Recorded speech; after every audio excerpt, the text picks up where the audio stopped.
नमस्कार दोस्तों, welcome to my YouTube channel. आज मैं क्लास 12 के सब्जेक्ट फिजिक्स में मोस्ट इम्पॉर्टेंट टॉपिक लेकर आई हूँ।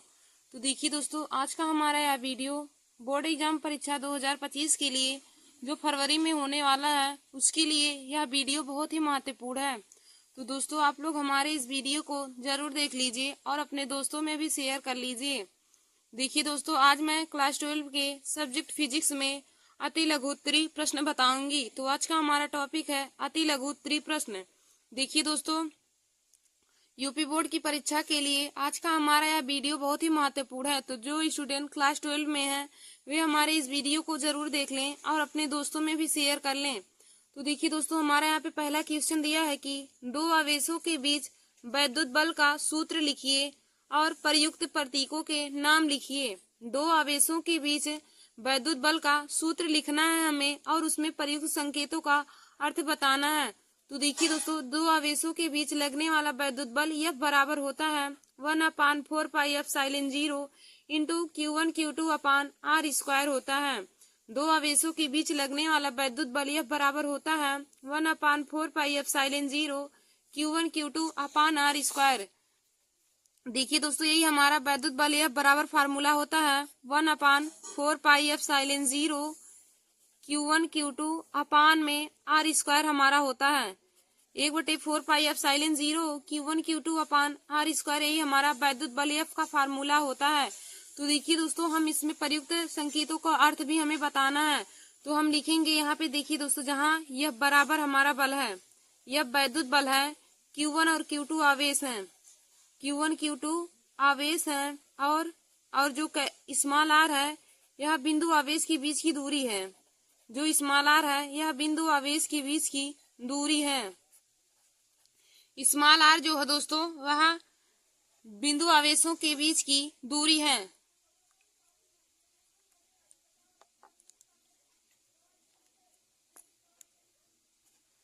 स्मॉल r जो है यह बिंदु आवेशों के बीच की दूरी है, बिंदु आवेश के बीच की दूरी है।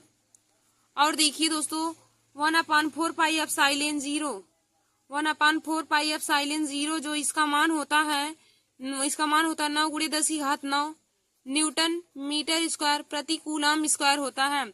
1/4 पाई एप्सिलॉन 0 का मान यदि पूछे तो दोस्तों आप लोग बताएंगे 1/4 पाई एप्सिलॉन 0 का मान होता है 9 × 10⁹ न्यूटन मीटर स्क्वायर प्रति कूलम स्क्वायर होता है। और देखिए दोस्तों, हमारा एप्सिलॉन 0 क्या है? तो एप्सिलॉन 0 निर्वात की वैद्युतशीलता है। एप्सिलॉन 0 निर्वात की वैद्युतशीलता है। हम लिखेंगे कि एप्सिलॉन 0 निर्वात की वैद्युतशीलता है। और देखिए दोस्तों, निर्वात की वैद्युतशीलता एप्सिलॉन 0 का मान होता है 8.85 × 10⁻⁻12 कूलम स्क्वायर प्रति न्यूटन मीटर स्क्वायर होता है। देखिए दोस्तों, एप्सिलॉन 0 का मान हमारा क्या हो जाएगा? एप्सिलॉन 0 का मान होता है 8.85 × 10⁻12 कूलम स्क्वायर प्रति न्यूटन मीटर स्क्वायर होता है। और एप्सिलॉन जो है उसको हम निर्वात की वैद्युतशीलता कहते हैं। तो दोस्तों, हमने इसमें प्रयुक्त संकेतों के अर्थ को आप लोगों को बता दिया है और इससे संबंधित क्वेश्चन भी बोर्ड एग्जाम की परीक्षा में पूछा जाता है। तो देखिए, हमारा पहला क्वेश्चन क्या कहा था कि दो आवेशों के बीच लगने वाला वैद्युत बल का सूत्र लिखिए तथा उसमें प्रयुक्त संकेतों के नाम भी लिखिए। तो दोस्तों, हमने आप लोग को बताया कि दो आवेशों के बीच लगने वाला वैद्युत बल का फार्मूला यह बराबर होता है 1/4 पाई एप्सिलॉन 0 Q1 Q2 अपान में R स्क्वायर। यही होता है। और यदि यह ना कहकर हमें पूछे कि कूलम के नियम का फार्मूला लिखिए तो दोस्तों, कूलम के नियम का फार्मूला यही होता है। कूलम के नियम का फार्मूला यह बराबर होता है 1/4 पाई एप्सिलॉन 0 Q1 Q2 अपान R स्क्वायर होता है। और दोस्तों, यदि कूलम का नियम पूछे तो दोस्तों आप लोग कूलम के नियम बताएंगे तो हम आप लोग को कूलम का नियम भी बता देते हैं। तो दोस्तों, कूलम का नियम होता है कि कूलम के नियमानुसार किन्हीं दो आवेशों के बीच लगने वाला आकर्षण या प्रतिकर्षण बल दोनों आवेशों के मात्राओं के गुणनफल के अनुक्रमानुपाती तथा उनके बीच की दूरी के वर्ग के व्युत्क्रमानुपाती होता है। देखिए दोस्तों, कूलम का नियम होता है कि कूलम के नियमानुसार किन्हीं दो आवेशों के बीच लगने वाला आकर्षण या प्रतिकर्षण बल किन्हीं दो आवेशों के बीच लगने वाला आकर्षण या प्रतिकर्षण बल दोनों आवेशों की मात्राओं के गुणनफल के अनुक्रमानुपाती होता है तथा उनके बीच की दूरी के वर्ग के व्युत्क्रमानुपाती होता है। और देखिए दोस्तों, आकर्षण बल कब लगेगा? कब प्रतिकर्षण बल रहेगा? जब हमारे आवेश समान रहेंगे तो वहां पे प्रतिकर्षण होगा, और जब विपरीत आवेश रहेंगे तो वहां पे आकर्षण होगा। विपरीत आवेश जैसे धन आवेश और ऋण आवेश रहेगा तो वहां पे दोनों आवेशों के बीच आकर्षण होगा, और लेकिन जब हमारा दोनों धन आवेश या फिर दोनों ऋण आवेश होगा तो वहां पे प्रतिकर्षण होगा। तो आप लोग आशा करते हैं कि आप लोग को समझ में आया होगा कि कब आकर्षण बल काम करेगा और कब प्रतिकर्षण बल लगेगा। तो दोस्तों, हमने आप लोग को कूलाम का नियम बताया कि कूलाम के नियमानुसार किन्हीं दो आवेशों के बीच लगने वाला आकर्षण या प्रतिकर्षण बल दोनों आवेशों की मात्राओं के गुणनफल के अनुक्रमानुपाती तथा उनके बीच की दूरी के वर्ग के व्युत्क्रमानुपाती होता है। तो दोस्तों, इसका हम डेरिवेशन भी आप लोग को बताते हैं। तो यह प्रोपोर्शनल हो जाएगा Q1 Q2, इसको हम समीकरण 1 मान लेंगे। यह प्रोपोर्शनल Q1 Q2 इसको समीकरण 1 मान लेंगे। फिर यह प्रोपोर्शनल हो जाएगा 1/r², क्योंकि परिभाषा में कहा है कि कूलाम के नियमानुसार किन्हीं दो आवेशों के बीच लगने वाला आकर्षण या प्रतिकर्षण बल दोनों आवेशों की मात्रा के गुणनफल के अनुक्रमानुपाती होता है। तो आवेशों के गुणनफल की जब अनुक्रमानुपाती होगा तो हम लिखेंगे F अनुक्रमानुपाती Q1 Q2, तो इसको हम समीकरण 1 मान लेंगे। और होता है कि उनके बीच की दूरी के वर्ग के व्युत्क्रमानुपाती होता है, यानी कि यह व्युत्क्रमानुपाती हो जाएगा 1/r² के। तो इसको हम समीकरण 2 मान लेंगे। अब दोस्तों, हम समीकरण 1 और समीकरण 2 को हल करेंगे तो यहाँ से हो जाएगा, हम लिखेंगे समीकरण 1 व समीकरण 2 से, तब हो जाएगा हमारा यह प्रोपोर्शनल Q1 Q2/r²। और देखिए दोस्तों, जब प्रोपोर्शनल का चिन्ह हटता है तो कोई कांस्टेंट लगता है, तो यहाँ पे कांस्टेंट की जगह पे हो जाएगा 1/4πε0। तो यही हमारा कूलाम का नियम वाला फार्मूला आ गया। F = 1/4πε0 Q1 Q2/r²। तो हमने आप लोग को बताया कि कूलाम के नियम का फार्मूला हो जाएगा F = 1/4πε0 Q1 Q2/r²। और हमने इसमें आपको प्रयुक्त संकेतों का अर्थ भी बता दिया। देखिए दोस्तों, जहां पर F हमारा वैद्युत बल होगा, Q1 Q2 बिंदु आवेश होंगे और R बिंदु आवेशों के बीच की दूरी होगी। और देखिए दोस्तों, यदि 1/4πε0 का मान पूछे तो 1/4πε0 का मान होता है 9 × 10⁹ न्यूटन मीटर स्क्वायर प्रति कूलाम स्क्वायर होता है।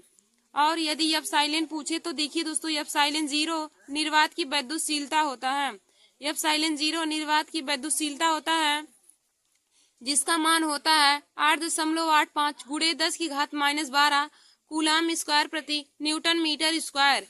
और दोस्तों, या फिर हम कह सकते हैं इसका मात्रक कूलाम स्क्वायर प्रति न्यूटन मीटर स्क्वायर होता है, या फिर फैराड प्रति मीटर भी इसका मात्रक होता है। निर्वात की वैद्युतशीलता का मात्रक फैराड प्रति मीटर होता है और कूलाम स्क्वायर प्रति न्यूटन मीटर स्क्वायर होता है। देखिए दोस्तों, आप इस बात पर जरूर गौर करिए कि निर्वात की वैद्युतशीलता का मात्रक क्या होता है, क्योंकि यह हर बार ही बहुविकल्पी क्वेश्चन में दे देता है। तो देखिए दोस्तों, निर्वात की वैद्युतशीलता का मात्रक होता है कूलाम स्क्वायर प्रति न्यूटन मीटर स्क्वायर।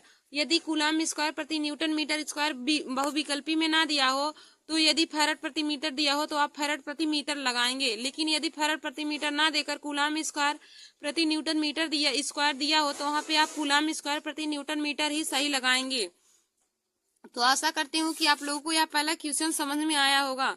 फिर देखिए दोस्तों, हमारा अगला क्या है, क्वेश्चन कहा है कि एक निश्चित दूरी पर स्थित दो इलेक्ट्रॉनों के बीच वैद्युत बल F न्यूटन है। एक निश्चित दूरी पर स्थित दो इलेक्ट्रॉनों के बीच वैद्युत बल F न्यूटन है। इससे आधी दूरी पर स्थित दो प्रोटॉनों के बीच बल कितना होगा? तो देखिए दोस्तों, जब हम दूरी को आधी करेंगे तो वहां पर बल 4 गुना हो जाएगा। दूरी को आधी करेंगे तो बल 4 गुना हो जाएगा, क्योंकि देखिए दोस्तों, हमारा यह बराबर फार्मूला होता है 1/4πε0 Q1 Q2/r²। जो यहाँ पे हम दूरी को आधी रखेंगे और सभी कांस्टेंट मान लेंगे तो हो जाएगा 1/2 का होल स्क्वायर, 1/2 का होल स्क्वायर। तो यह इक्वल टू हो जाएगा 1/, देखिए स्क्वायर करेंगे तो 1/4 हो जाएगा। अब 4 हमारा ऊपर जाके गुणा कर देगा तो यह बराबर हमारा 4F यही आ जाएगा। यानी कि जब हम दूरी को आधा करेंगे तो बल हमारा 4 गुना हो जाएगा। तो हम लिखेंगे इसमें कि दूरी को आधा करने पर प्रोटॉनों के बीच लगने वाला बल, प्रोटॉन पर लगने वाला बल 4 गुना हो जाएगा। फिर दोस्तों हमारा अगला क्वेश्चन क्या पूछा है कि विद्युत क्षेत्र की तीव्रता की परिभाषा लिखिए तथा इसका मात्रक भी बताइए। विद्युत क्षेत्र की तीव्रता की परिभाषा लिखिए तथा इसका मात्रक भी बताइए। तो देखिए दोस्तों, आप लोग हेडिंग डालेंगे विद्युत क्षेत्र की तीव्रता, आप लोग हेडिंग डालेंगे विद्युत क्षेत्र की तीव्रता। इसमें लिखेंगे कि विद्युत क्षेत्र में किसी बिंदु पर रखे गए धन परीक्षण आवेश Q0 पर लगने वाले बल F और धन परीक्षण आवेश Q0 के अनुपात को उस बिंदु पर विद्युत क्षेत्र की तीव्रता कहते हैं। देखिए दोस्तों, विद्युत क्षेत्र की तीव्रता का परिभाषा क्या हो जाएगा कि विद्युत क्षेत्र में किसी बिंदु पर रखे गए धन परीक्षण आवेश Q0 पर लगने वाले बल F और धन परीक्षण आवेश Q0 के अनुपात को उस बिंदु पर विद्युत क्षेत्र की तीव्रता कहते हैं। और देखिए दोस्तों, विद्युत क्षेत्र की तीव्रता का फार्मूला हो जाएगा E बराबर F अपान Q0, E बराबर F अपान Q0। और दोस्तों यह इसका सदिश रूप है। यदि सदिश रूप पूछे तो आप बताएंगे vector E equal to vector F upon Q0, Q0 या Q0 हम पढ़ सकते हैं। तो विद्युत क्षेत्र की तीव्रता का फार्मूला हो जाएगा E बराबर F अपान Q। दोस्तों E बराबर F अपान Q, यही हमारा विद्युत क्षेत्र की तीव्रता का फार्मूला होता है। और इसका मात्रक क्या हो जाएगा, F का मात्रक न्यूटन होता है और Q का मात्रक कूलाम। तो विद्युत क्षेत्र की तीव्रता का मात्रक हो जाएगा न्यूटन प्रति कूलाम। देखिए दोस्तों, विद्युत क्षेत्र की तीव्रता का मात्रक हो जाएगा न्यूटन प्रति कूलाम। तो हमने आप लोगों को विद्युत क्षेत्र की तीव्रता का परिभाषा और उसका मात्रक बता दिया है। और देखिए दोस्तों, यह उसका फार्मूला होता है विद्युत क्षेत्र की तीव्रता E बराबर F अपान Q0। तो आप लोग इसके फार्मूले को भी जरूर याद कर लीजिए, क्योंकि फार्मूले से संबंधित क्वेश्चन भी बोर्ड एग्जाम की परीक्षा में पूछा जाता है। फिर देखिए दोस्तों, हमारा अगला क्वेश्चन क्या कहा है कि दो बिंदु आवेशों के मध्य लगने वाले आकर्षण तथा प्रतिकर्षण बल के लिए कूलाम के नियम का वेक्टर स्वरूप लिखिए। तो देखिए दोस्तों, हमारा अगला क्वेश्चन है कि दो बिंदु आवेशों के मध्य लगने वाले आकर्षण तथा प्रतिकर्षण बल के लिए कूलाम के नियम का वेक्टर स्वरूप लिखिए। तो देखिए दोस्तों, कूलाम के नियम का वेक्टर स्वरूप हो जाएगा vector F12 equal to 1 upon 4 pi epsilon 0 Q1 Q2 R cube into में वेक्टर R21 हो जाएगा। देखिए दोस्तों, कूलाम के नियम का वेक्टर स्वरूप क्या हो जाएगा, vector F12 equal to 1 upon 4 pi epsilon 0 Q1 Q2 upon में R क्यूब इंटू में हो जाएगा वेक्टर R21 हो जाएगा। यही हमारा कूलाम के नियम का सदिश स्वरूप हो जाएगा। तो दोस्तों, कूलाम के नियम का सदिश स्वरूप आप लोग इस फार्मूले को अपने कॉपी में नोट कर लीजिए। वेक्टर F12 इक्वल टू हो जाएगा 1 upon 4 pi epsilon 0 Q1 Q2 अपान R क्यूब इंटू में वेक्टर R21 हो जाएगा। फिर देखिए दोस्तों, हमारा अगला क्वेश्चन क्या कहा है कि एक कूलाम आवेश में कितने इलेक्ट्रॉन होते हैं।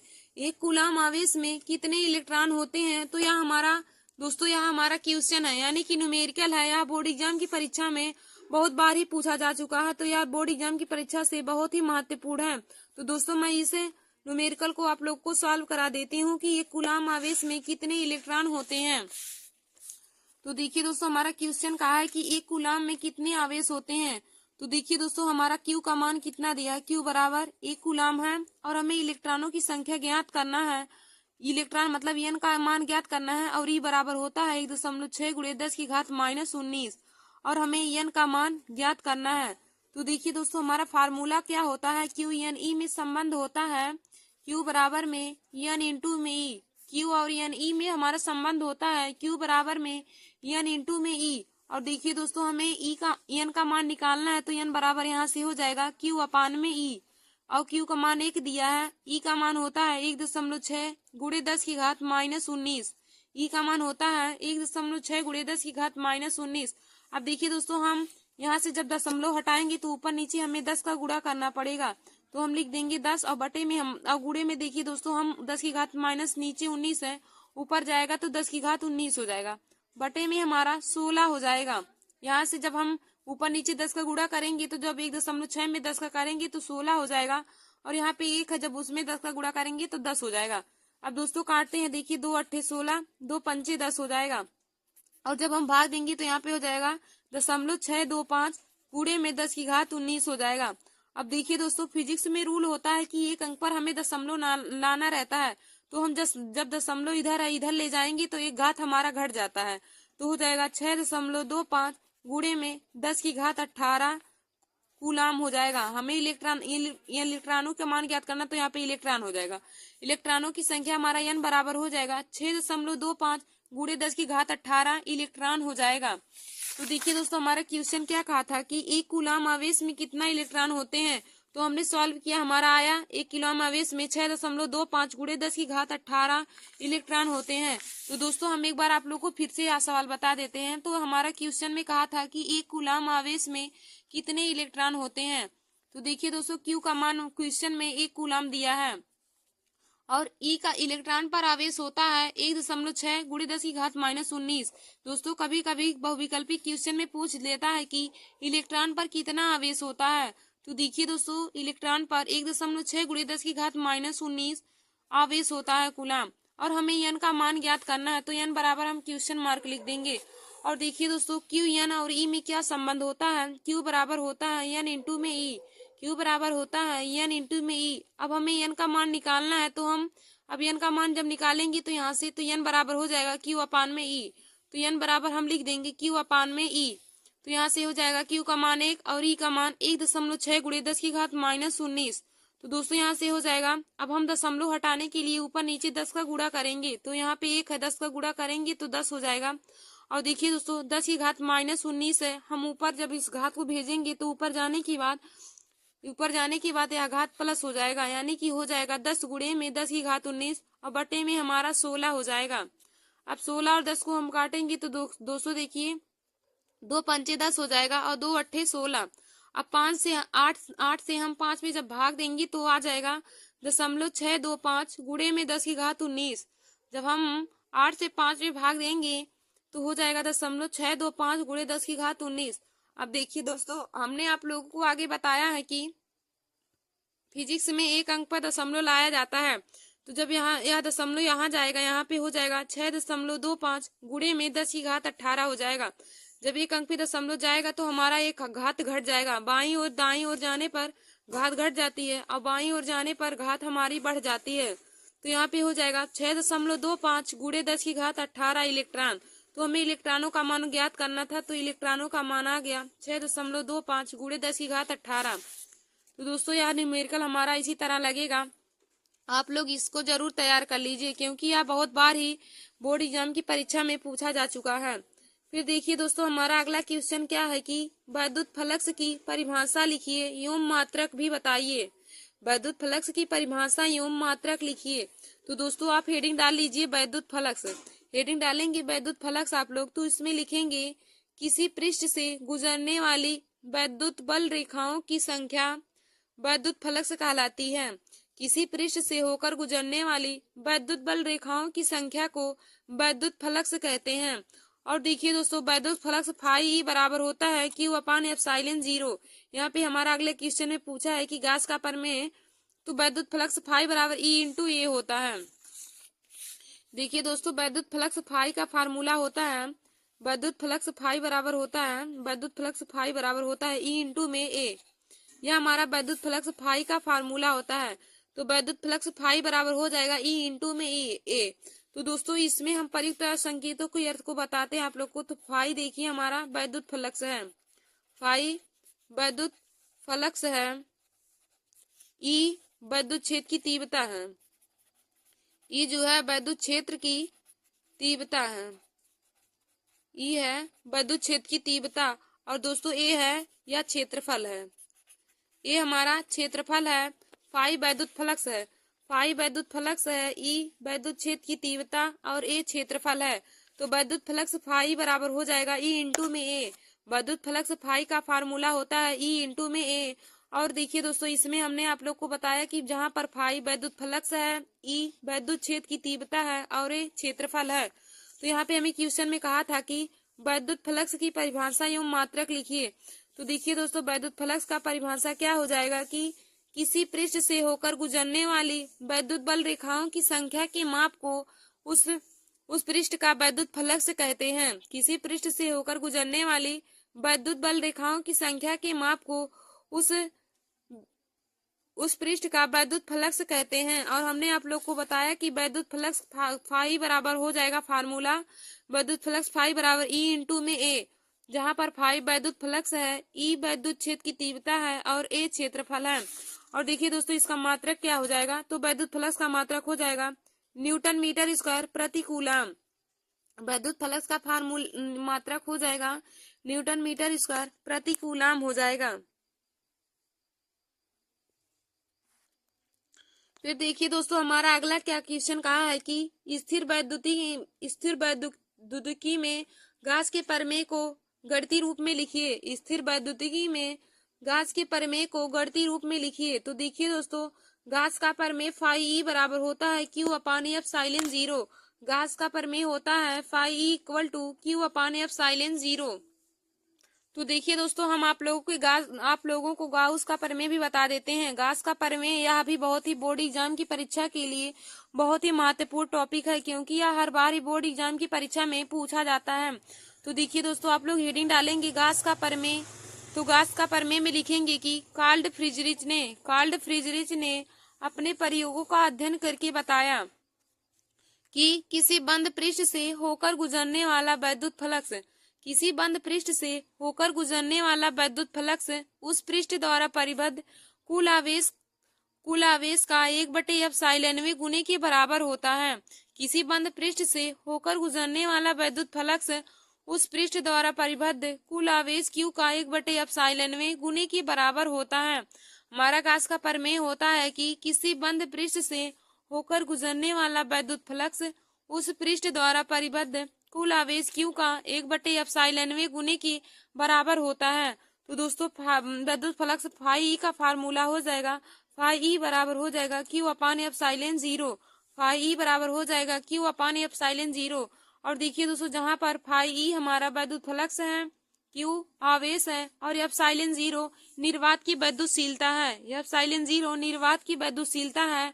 और देखिए दोस्तों एप्सिलॉन जीरो का मात्रक होता है कूलम स्क्वायर प्रति न्यूटन मीटर स्क्वायर। आप लोग इस मात्रक को जरूर याद करिए, क्योंकि यह हर बार ही ऑब्जेक्टिव क्वेश्चन में पूछा जाता है कि निर्वात की वैद्युतशीलता का मात्रक क्या होता है।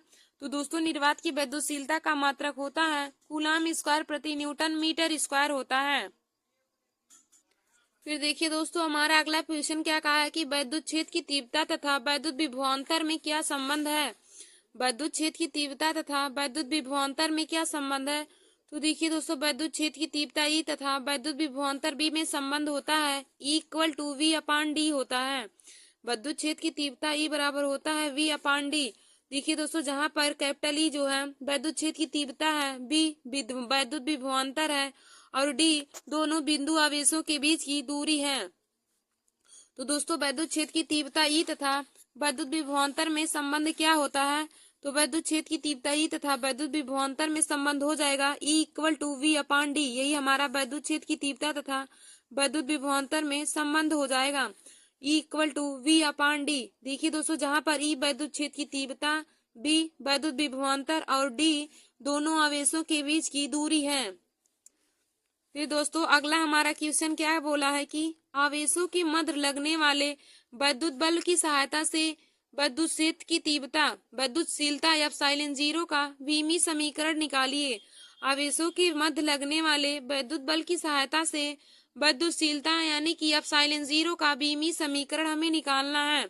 तो देखिए दोस्तों वैद्युत दोनों बिंदु आवेशों के बीच लगने वाला आकर्षण बल वैद्युत बल का फार्मूला होता है वैद्युत बल F बराबर 1/4 pi epsilon zero Q1 Q2 अपान R स्क्वायर से हम इसका निकालेंगे बीमी सूत्र। तो एप्सिलॉन यहाँ से हम अगर एप्सिलॉन जीरो का मान निकालना चाहे तो एप्सिलॉन जीरो बराबर क्या हो जाएगा 1/4 पाई F इंटू में Q1 Q2 अपान में R स्क्वायर हो जाएगा। दोस्तों यहाँ से हम एप्सिलॉन जीरो को उधर पक्षांतर करेंगे और F को इधर लाएंगे तो एप्सिलॉन जीरो बराबर हो जाएगा 1/4 पाई F इंटू में Q1 Q2 अपान में R स्क्वायर हो जाएगा। और देखिए दोस्तों हमारा Q बराबर होता है I इंटू में T, आवेश बराबर होता है I इंटू में T। तो यहाँ से हम जब बीमा निकालेंगे तो हो जाएगा एप्सिलॉन जीरो का बीमा हो जाएगा M की पावर -1, L की पावर -3, T की पावर 4 और A की पावर -2। यही हमारा वैद्युत क्षेत्र की वैद्युतशीलता विद्युतशीलता एप्सिलॉन 0 का हमारा बीमा निकल के आ जाएगा m की पावर -1, l की पावर -3, t की पावर 4 और e की पावर 2 हो जाएगा। देखिए दोस्तों, आप लोग इसके बीमा को जरूर याद कर लीजिए। तो विद्युतशीलता की बीमा होती है निर्वात की विद्युतशीलता यानी कि एप्सिलॉन 0। देखिए दोस्तों, निर्वात की विद्युतशीलता जिसे हम एप्सिलॉन 0 कहते हैं, एप्सिलॉन 0 से उसको मतलब प्रदर्शित करते हैं। निर्वात की विद्युतशीलता को एप्सिलॉन 0 से प्रदर्शित करते हैं। तो निर्वात की विद्युतशीलता एप्सिलॉन 0 का बीमा होता है m की पावर -1, l की पावर -3, t की पावर 4, a की पावर 2 होता है। और दोस्तों, यदि निर्वात की विद्युतशीलता का मात्रक पूछे तो निर्वात की विद्युतशीलता का मात्रक होता है न्यूटन मीटर कूलाम स्क्वायर प्रति न्यूटन मीटर स्क्वायर। निर्वात की विद्युतशीलता का मात्रक होता है कूलाम स्क्वायर प्रति न्यूटन मीटर स्क्वायर। और दोस्तों, इसका बीमा हो जाएगा m की पावर -1, l की पावर -3, t की पावर 4 और a की पावर 2 हो जाएगा। दोस्तों, हम देखिए आप लोग को बार बार निर्वात की विद्युतशीलता का मात्रक बता रहे हैं क्योंकि यह हर बार ही बोर्ड एग्जाम की परीक्षा में ऑब्जेक्टिव क्वेश्चन में पूछा जाता है। तो दोस्तों, आप लोग इसके मात्रक और इसके बीमा दोनों को जरूर तैयार कर लीजिए। फिर दोस्तों देखिए, हमारे आगे क्वेश्चन बहुविकल्पी प्रश्न हमें दिया है। आगे हमारा बहुविकल्पी प्रश्न है। तो दोस्तों देखिए, हमारा पहला क्वेश्चन क्या है, विद्युत क्षेत्र की तीव्रता का मात्रक होता है। विद्युत क्षेत्र की तीव्रता का मात्रक होता है। तो दोस्तों, हमारा पहला दिया है न्यूटन प्रति मीटर। ऑप्शन नंबर बी हमारा है दूसरा वाला कूलाम प्रति न्यूटन। ऑप्शन सी है न्यूटन प्रति कूलाम और ऑप्शन डी है जूल प्रति कूलाम। तो देखिए दोस्तों, हमने आप लोगों को विद्युत क्षेत्र की तीव्रता का मात्रक बताया है। तो दोस्तों, विद्युत क्षेत्र की तीव्रता का मात्रक होता है न्यूटन प्रति कूलाम। तो इसका right answer option number C हो जाएगा। क्योंकि देखिए दोस्तों, हमने आप लोग को बताया था कि विद्युत क्षेत्र की तीव्रता का फार्मूला ई बराबर क्या होता है। ई बराबर हमारा होता है विद्युत क्षेत्र की तीव्रता ई बराबर एफ अपान में क्यू। विद्युत क्षेत्र की तीव्रता का फार्मूला होता है एफ अपान में क्यू। अब एफ का मात्रक न्यूटन हो जाएगा और क्यू का मात्रक कूलाम। तो न्यूटन प्रति कूलाम विद्युत क्षेत्र की तीव्रता का मात्रक हो जाएगा, जो हमारा ऑप्शन नंबर सी दिया है। ऑप्शन नंबर सी हमारा न्यूटन प्रति कूलाम है। तो दोस्तों, इसका right answer option number C हो जाएगा। और देखिए दोस्तों, यह क्वेश्चन कितनी बार ही बोर्ड एग्जाम की परीक्षा में पूछा जा चुका है। तो बोर्ड एग्जाम की दृष्टि से यह क्वेश्चन बहुत ही महत्वपूर्ण है। विद्युत क्षेत्र की तीव्रता का मात्रक वाला क्वेश्चन बहुत ही बार पूछा जा चुका है, तो इसे आप लोग जरूर देख लीजिए। तो विद्युत क्षेत्र की तीव्रता का मात्रक हो जाएगा न्यूटन प्रति कूलाम। फिर देखिए दोस्तों, हमारा अगला क्वेश्चन है कि विद्युत क्षेत्र वेक्टरी में वेक्टर पी आघूर्ण वाले विद्युत द्विध्रुव पर लगने वाला बल युग्म आघूर्ण का फार्मूला क्या होता है। विद्युत क्षेत्र वेक्टरी में वेक्टर पी आघूर्ण वाले द्विध्रुव पर लगने वाला बल युग्म आघूर्ण क्या होता है फार्मूला। तो देखिए दोस्तों, बल युग्म आघूर्ण टाउ बराबर फार्मूला होता है। बल युग्म आघूर्ण टाउ बराबर फार्मूला होता है वेक्टर पी इंटू में वेक्टर यही हमारा फार्मूला होता है। बल युग्म आघूर्ण टाउ बराबर होता है वेक्टर पी इंटू में वेक्टर ई। तो दोस्तों, हमारा वेक्टर पी और vector E option number B है। तो इसका right answer option number B हो जाएगा। हमारा पहला ऑप्शन दिया है वेक्टर पी इंटू में वेक्टर ई, हमारा दूसरा है वेक्टर पी क्रॉस में vector E. Option number C 0 है और ऑप्शन नंबर डी हमारा वेक्टर ई क्रॉस में वेक्टर पी दिया है। तो देखिए दोस्तों, इसका हमारा फार्मूला होता है वेक्टर पी क्रॉस वेक्टर में ई। तो ऑप्शन नंबर बी इस क्वेश्चन का राइट आंसर हो जाएगा। और देखिए दोस्तों, यह भी क्वेश्चन बहुत बार ही बोर्ड एग्जाम की परीक्षा में पूछा जा चुका है। फिर देखिए दोस्तों, हमारा यही विद्युतशीलता का मात्रक पूछा है। देखिए, हमने आप लोग को कितनी बार बताया है कि विद्युतशीलता का मात्रक बोर्ड एग्जाम की परीक्षा के लिए की दृष्टि से बहुत ही महत्वपूर्ण क्वेश्चन है। तो यहाँ पे पूछा भी गया है कि विद्युतशीलता का मात्रक है। तो दोस्तों, हमारा ऑप्शन ए दिया है कूलाम स्क्वायर प्रति newton metre square. Option number B हमारा दिया है न्यूटन मीटर स्क्वायर प्रति कूलाम स्क्वायर।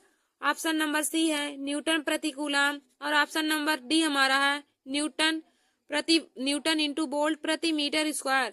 तो दोस्तों, हमने आप लोग को बताया है कि विद्युतशीलता का मात्रक होता है कूलाम स्क्वायर प्रति न्यूटन मीटर स्क्वायर। विद्युतशीलता का मात्रक होता है कूलाम स्क्वायर प्रति न्यूटन मीटर स्क्वायर। तो इसका right answer option number A हो जाएगा कूलाम स्क्वायर प्रति न्यूटन मीटर स्क्वायर। धन्यवाद दोस्तों। ऐसे ही हमारे वीडियो को देखने के लिए और क्लास 12 और क्लास 10 के बोर्ड एग्जाम की परीक्षा की तैयारी के लिए आप सभी लोग हमारे YouTube channel Nancy success classes को सब्सक्राइब कर लीजिए, क्योंकि इस चैनल पर हम रोज ही क्लास 10 और क्लास 12 की सब सब्जेक्ट की वीडियो डालते हैं। तो दोस्तों आप लोग हमारे इस वीडियो को जरूर देख लीजिएगा, क्योंकि यह क्लास 12 के स्टूडेंट के लिए बहुत ही महत्वपूर्ण है। तो दोस्तों आज मैंने आप सभी लोगों को क्लास 12 के सब्जेक्ट फिजिक्स में मोस्ट इम्पॉर्टेंट लघु त्रि प्रश्न को करवाया है, और हमने 2-3 बहुविकल्पी क्वेश्चन भी करवाया है। और दोस्तों हमने साथ ही इस वीडियो में आप लोगों को कूलाम का नियम और गॉस का प्रमेय भी बताया है। तो दोस्तों गॉस का प्रमेय और कूलाम का नियम बोर्ड एग्जाम की परीक्षा की दृष्टि से बहुत ही महत्वपूर्ण है। तो आप लोग कूलाम की नियम और गॉस के प्रमेय को जरूर अपने कॉपी में लिख लीजिएगा और उसको तैयार कर लीजिएगा। धन्यवाद दोस्तों।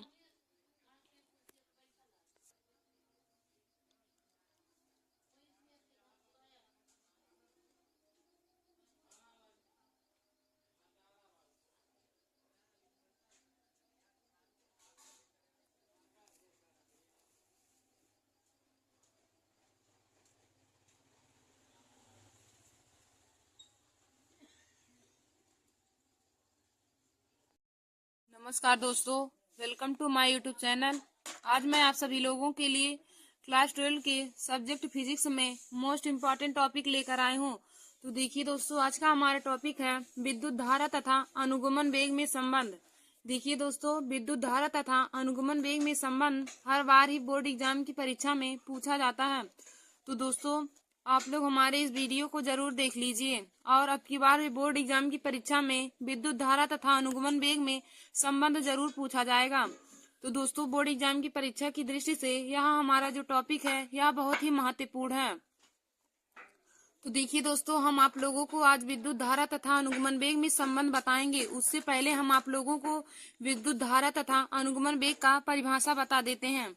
तो देखिए दोस्तों आप लोग हेडिंग डालेंगे विद्युत धारा। विद्युत धारा में लिखेंगे इसकी परिभाषा, किसी चालक में एकांक समय में प्रवाहित किए गए आवेश की कुल मात्रा को विद्युत धारा कहते हैं। किसी चालक में एकांक समय में प्रवाहित किए गए आवेश की कुल मात्रा को विद्युत धारा कहते हैं।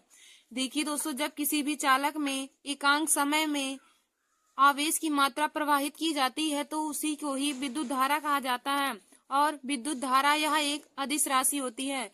विद्युत धारा अदिश राशि होती है।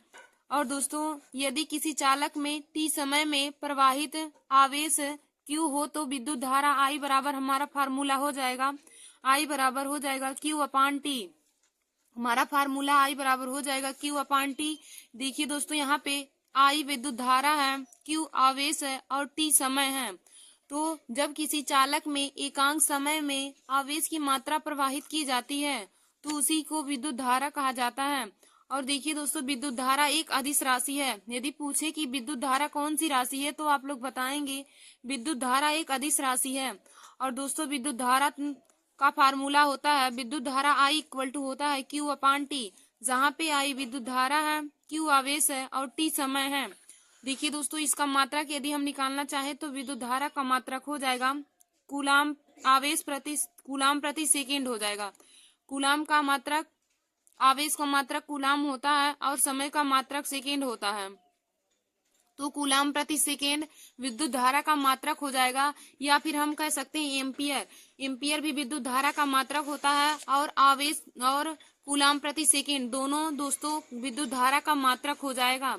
और यदि विद्युत धारा का बीमा पूछे तो बीमा बताएंगे आप ए होता है। विद्युत धारा की बीमा ए हो जाएगा। विद्युत धारा का मात्रक एम्पियर या कूलाम प्रति सेकेंड हो जाएगा। तो दोस्तों हमने आप लोगों को विद्युत धारा का परिभाषा और उसका फार्मूला, उसके मात्रक और बीमा को बता दिया है। अब आगे हम आप लोगों को अनुगमन वेग की परिभाषा बताते हैं। तो आप लोग हेडिंग डाल लीजिए अनुगमन वेग। तो देखिए दोस्तों अनुगमन वेग में आप लिखेंगे जब किसी चालक के सिरों के बीच विभवांतर उत्पन्न किया जाता है। जब किसी चालक के सिरों के बीच विभवांतर उत्पन्न किया जाता है तो चालक में वैद्युत क्षेत्र उत्पन्न हो जाता है, जिससे मुक्त इलेक्ट्रॉन वैद्युत क्षेत्र की दिशा की विपरीत दिशा में एक सूक्ष्म नियतावेग Vd 10⁻⁴ मीटर प्रति सेकेंड से गति करने लगते हैं। तो इस प्रकार के वेग को अनुगमन वेग या अपवाह वेग कहते हैं। देखिए दोस्तों, अनुगमन वेग का दूसरा नाम अपवाह वेग है। यदि बोर्ड एग्जाम की परीक्षा में अनुगमन वेग ना देकर अपवाह वेग की परिभाषा पूछे तब भी आप अनुगमन वेग की परिभाषा लिखेंगे, क्योंकि अनुगमन वेग का ही दूसरा नाम अपवाह वेग होता है। तो दोस्तों, अनुगमन वेग का परिभाषा क्या हो जाएगा कि जब किसी चालक के सिरों के बीच विभवांतर उत्पन्न किया जाता है तो चालक में वैद्युत क्षेत्र उत्पन्न हो जाता है, जिससे मुक्त इलेक्ट्रॉन वैद्युत क्षेत्र की विपरीत दिशा में एक सूक्ष्म नियतावेग Vd 10⁻⁴ मीटर प्रति सेकेंड से गति करने लगते हैं। तो इस प्रकार के वेग को अनुगमन वेग या अपवाह वेग कहते हैं। देखिए दोस्तों, अनुगमन वेग को Vd से प्रदर्शित करते हैं। अनुगमन वेग को Vd से प्रदर्शित करते हैं। यहाँ पे हमने आप लोगों को देखिए फिगर भी बनाया है अनुगमन वेग का। तो देखिए दोस्तों, इसमें मुक्त इलेक्ट्रॉनों की संख्या n है और चालक में प्रवाहित धारा I एम्पियर की प्रवाहित इसमें धारा हो रही है, और यहाँ पे हमने बैटरी के द्वारा सेल को जोड़ दिया है। तो दोस्तों, हम आगे लिखेंगे इसमें कि अनुगमन वेग को Vd से प्रदर्शित करते हैं, जिसका मान 10⁻⁴ मीटर प्रति सेकेंड होता है। यदि आपसे पूछे कि अनुगमन वेग का मान कितना होता है तो आप बताएंगे अनुगमन वेग का मान 10⁻⁴ मीटर प्रति सेकेंड होता है, और अनुगमन वेग को हम Vd से प्रदर्शित करते हैं।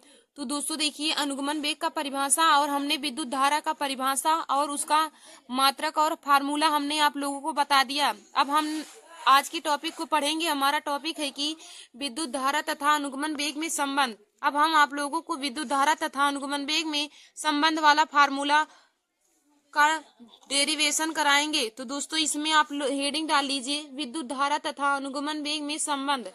तो इसमें लिखेंगे, यदि मुक्त इलेक्ट्रॉन द्वारा t सेकेंड में ले जाया गया मुक्त आवेश Q हो, यदि मुक्त इलेक्ट्रॉन द्वारा t सेकेंड में ले जाया गया मुक्त आवेश Q हो तो I बराबर हो जाएगा। दोस्तों, I बराबर फार्मूला होता है Q/T। विद्युत धारा I का फार्मूला होता है Q/T। इसको हम समीकरण 1 मान लेंगे।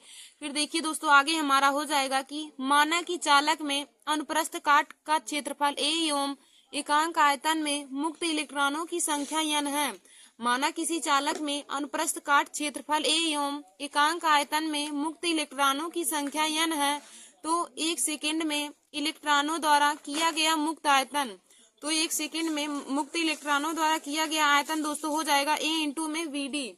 1 सेकेंड में इलेक्ट्रॉनों द्वारा किया गया मुक्त आयतन हो जाएगा a इंटू में Vd। देखिए दोस्तों, जब हम कहेंगे कि माना किसी चालक में अनुप्रस्थ काट का क्षेत्रफल a एवं एकांक आयतन में मुक्त इलेक्ट्रॉनों की संख्या स्मॉल n है, तो 1 सेकेंड में मुक्त इलेक्ट्रॉनों द्वारा किया गया मुक्त आयतन हमारा हो जाएगा a इंटू में Vd।